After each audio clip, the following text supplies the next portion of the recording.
Գերներ եւս մեկ անգամ ողջունում եմ բոլորիդ։ Ուզում եմ հենց ուղիղ եթերիս սկզբից խնդրել ձեզ, որ կիսվեք եթերովս։ Ես ինչպես որ խոստացել էի, երթից հետո անպայման կմտնեմ ուղիղ եթեր եւ իմ ասելիքը կասեմ։ Խնդրում եմ եթերովս կիսվեք, տարածեք։ Մի քանի վայրկյան կսպասենք, միանան մեզ մեր ընկերները։ Նախ ուզում եմ ես իմ խորին շնորհակալությունը հայտնել Հայաստանի Հանրապետության բազմահազար քաղաքացիներին, շնորհակալություն եմ ես հայտնում ձեզ, շնորհակալ եմ, որ կարևորագույն պահերին, երկրի համար ծանր պահերին Հայաստանի Հանրապետության քաղաքացիները, մենք ինքներս, մենք բոլորս ունենում ենք հավաքական խոհեմություն եւ կանգնում ենք ոչ թե անձերի եւ անհատների, այլ կանգնում ենք Հայաստանի Հանրապետության սահմանադրության, ինքնիշխան Հայաստանի Հանրապետության ինքնիշխանության կողքին։ Այսօր մեր առաջ դրված էր մի փորձություն, որը մենք պիտի պատվով հաղթահարենք եւ համոզված եմ, որ մենք պատվով առաջին քայլը արել ենք։ Պետք է նշեմ, որ վտանգները դեռևս արկախված են, քանի դեռ Օնիկ Գասպարյանը շարունակում է մնալ զինված ուժերի գլխավոր շտաբի պետ, իսկ վարչապետ Փաշինյանն արդեն իսկ, ինչպես հայտարարեց, ստորագրել է նրան աշխատանքից ազատելու մասին հրամանագիրը եւ գնդակը, այսպես ասած, գտնվում է Հանրապետության նախագահ Արմեն Սարգսյանի դաշտում եւ Արմեն Սարգսյանը եւս ունի քննություն հանձնելու կարիք եւ պետք է հանձնի այդ քննությունը ու ապացուցի, որ ինքը Հայաստանի Հանրապետությունում սահմանադրական կարգը տապալողների շարքում չի եւ չի սատարում Հայաստանի Հանրապետությունում սահմանադրական կարգը տապալելու միջոցով զինված հեղաշրջում իրականացնելու այս քայլին։ Ուստի կոչ եմ անում նաեւ Արմեն Սարգսյանին անհապաղ ստորագրել այդ հրամանագիրը եւ Օնիկ Գասպարյանին ազատել զինված ուժերի գլխավոր շտաբի պետի պաշտոնից։ Ինչպես իմ նախկին ուղիղ եթերում ես ասել եմ, հիմա եւս կրկնում եմ. բանակը քաղաքական պրոցեսներից պիտի զերծ մնա։ Սա նաեւ ամրագրված է Հայաստանի Հանրապետության սահմանադրության մեջ եւ սահմանադրության հոդված է։ Եվ այն զինվորական պաշտոնյան, սկսած շարքային կազմից, վերջացրած բարձր սպայական կազմ, ով որ կգնա այս քայլին եւ պետության մեջ կփորձի ներգրավել քաղաքական պրոցեսների մեջ, նա պիտի օրենքի ողջ խստությամբ պատասխանատվության ենթարկվի։ Ես կոչ եմ անում զինված ուժերի, նորից եմ կրկնում, միջին եւ ստորին դասում ծառայող մեր հայրենակիցներին, նրանց ընտանիքներին, որ զերծ մնան քաղաքական պրոցեսների մեջ համազգեստով ներգրավելու բոլոր փորձերից։ Եվ եթե իշխանական ապարատը, իշխանական մեխանիզմը, ամբողջ իրավական մեխանիզմը սկսեց պատժիչ գործողությունների շարքը, որևէ մեկը չփորձեք նեղանալ կամ ակնկալել Հայաստանի Հանրապետության քաղաքացիների աջակցությունը եւ հետո որևէ մեկը չփորձեք հոխորտալ, որ ձեր նկատմամբ տեղի է ունենում քաղաքական հետապնդում կամ ինչպես նորին մեծություն տգիտության մարմնավորում Գագիկ Ծառուկյանը կասեր, քաղաքական հետադմփումների դուք չեք ենթարկվում։ Սա այս մասով։ Իշխանական թևին, մասնավորապես Նիկոլ Փաշինյանին եւ իշխանական ամբողջ թևին եմ ուզում դիմել։ Այսօր Հայաստանի Հանրապետության քաղաքացին, ես ինքս իբրև Հայաստանի Հանրապետության քաղաքացի, այսպես on-line հարթակում, ես իսկ Հայաստանի Հանրապետության հազարավոր քաղաքացիներ Հանրապետության հրապարակում կանգնել են բացառապես Հայաստանի Հանրապետության սահմանադրության եւ ինչու ոչ նաեւ օրինական իշխանության կողքին։ Եվ սրանից ուզում եմ կոչ անել ձեզ, որ միտումը ես նկատում եմ արդեն իսկ ձեր շրջապատում, ձեր թիմի անդամների շրջանում։ Սրանից չոգևորվեք, սրանից հետևություններ, կեղծ հետևություններ չանեք, որովհետև Հայաստանի Հանրապետության քաղաքացին կանգնել է, նորից եմ կրկնում, սահմանադրության եւ սահմանադրական կարգը պահպանելու կողքին։ Ես եւ մեր թիմը, ինչպես դուք գիտեք, սիրելի հայրենակիցներ եւ նաեւ իշխանական թևին մասնավորապես վարչապետին եմ խոսքս ուղղում։ Մեր թիմը, որը որ հայտ է ներկայացնում ապագա քաղաքական process-ներին մասնակցելու համար, նոր ձևավորվելիք քաղաքական ուժը մեր պատրաստ են խորհրդակցությունների, կոնսուլտացիաների, ինչպես դուք ասացիք, արտահերթ ընտրությունների մասով եւ արտահերթ ընտրությունների անցկացման մասով։ Եվ մեր թիմը եւ մենք գտնում ենք, որ այո, Հայաստանի Հանրապետությունում այս ճգնաժամը հաղթահարելու միակ եւ բացառապես միակ ճանապարհը դա արտահերթ խորհրդարանական ընտրություններն են, այո, ձեր վարչապետության ընթացքում եւ ձեր գլխավորությամբ։ Եվ արտահերթ ընտրություններն այլ ընտրանք չունեն։ Բայց մինչ արտահերթ ընտրություններին անցնելը ես նաեւ ուզում եմ հիշել եւ ձեզ հիշեցնել ձեր հայտնի ճանապարհային քարտեզի մասին, որի ժամկետն ավարտվում է, եթե չեմ սխալվում, հունիս ամսին։ Ճանապարհային քարտեզը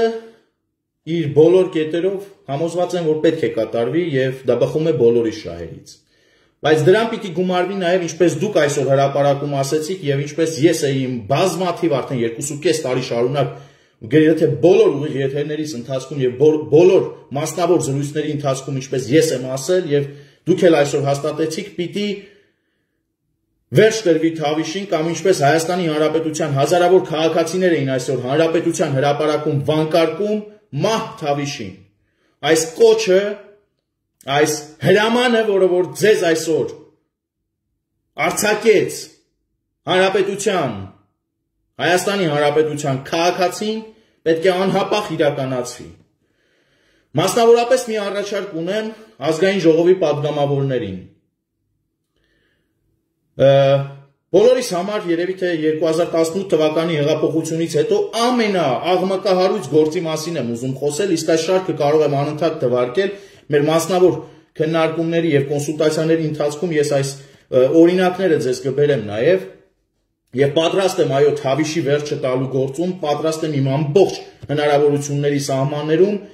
անգամ ավելին սատար կանգնել ձեզ եւ այո օգտակար լինել, որպեսզի Հայաստանի Հանրապետությունում ի վերջո վերջ տրվի այս Թավիշի, կեղծ Թավիշի մթնոլորտին եւ բոլոր գողերն ու հանցագործները պիտի պատժվեն։ Սա մեզ տրված ՀՀ քաղաքացիների հրամանն է, որը անբեկանելի է։ Ես ուզում եմ մի գործի անդրադառնալ։ Խոսքը վերաբերում է երկրորդ նախագահի պաշտոնը զավթած տարիներով Ռոբերտ Քոչարյանի գործին կամ ավելի ճիշտ հանրության շրջանում հայտնի մարտի 1-ի գործին։ Ուղիղ 2.5 տարի շարունակ գործը մտել է դատարան եւ փաստաբանական խումբը հանցագործների անընդհատ միջնորդությունների միջոցով փորձում է գործը կասեցնել եւ գործը բուն քննության փուլ չի թողում, որպեսզի մտնի։ Ես ուրեմն առաջարկում եմ Հայաստանի Հանրապետության ազգային ժողովի պատգամավորներին, չեմ ուզում անդրադառնալ, ես այստեղ տեսեք, ես կոչ եմ անում բացառապես իմ քայլը դաշինքին,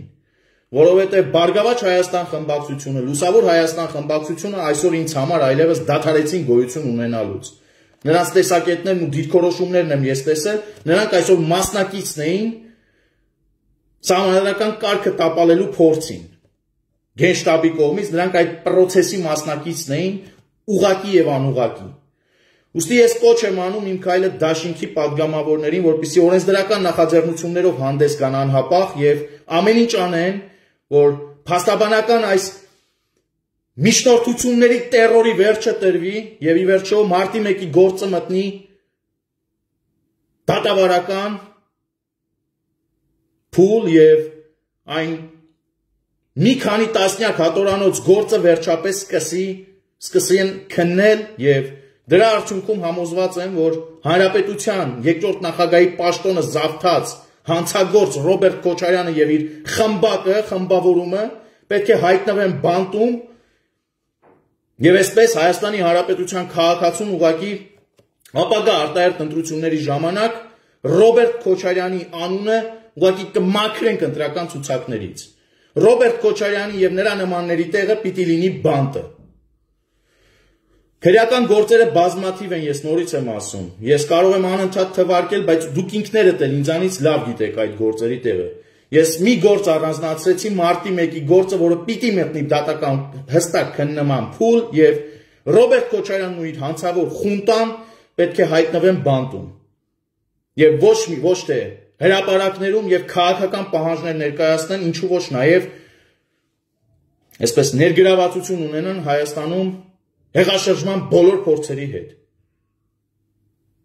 Թավիշի մահ հասելով ես առաջինը հասկանում եմ Ռոբերտ Քոչարյանի բանտում հայտնվելը։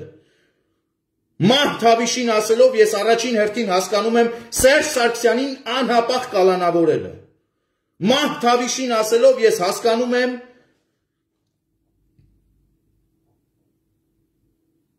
ում անունը կամ ժողովուրդ, ես չեմ դուք եք, Հովիկ Աբրահամյանի հայտնի մկանը մի առանձին ծակում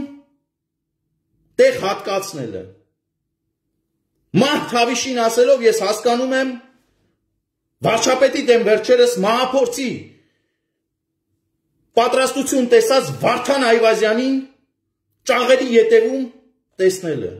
Եվ այսպես շարքը անընդհատ կարող եմ թվարկել։ Հասարակությունը իրավունք ունի ապրելու ազատ,